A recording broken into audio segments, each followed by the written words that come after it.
being someone who does multiple consults a day with patients, I think in the beginning, patients aren't exactly sure what to ask.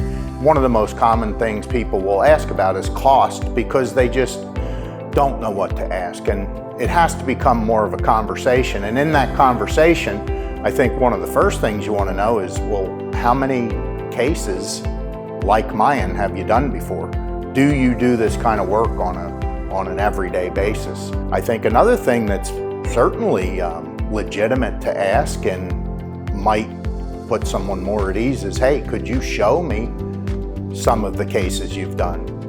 Does this practitioner, dentist, surgeon, do they have pictures of the cases that they've done, and pictures that seem to be like your case?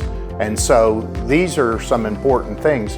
You know, we can ask about success rate of implants and things like that, and those are all legitimate questions that I think somebody should ask, because in the end, you know, this is going to end up being quite an investment for most people. And, you know, if you're going to make this investment, you want to know that the person doing it is going to stand behind their work. You want to know that the work's going to turn out well. You want to know that there's follow-up treatment, that perhaps a warranty.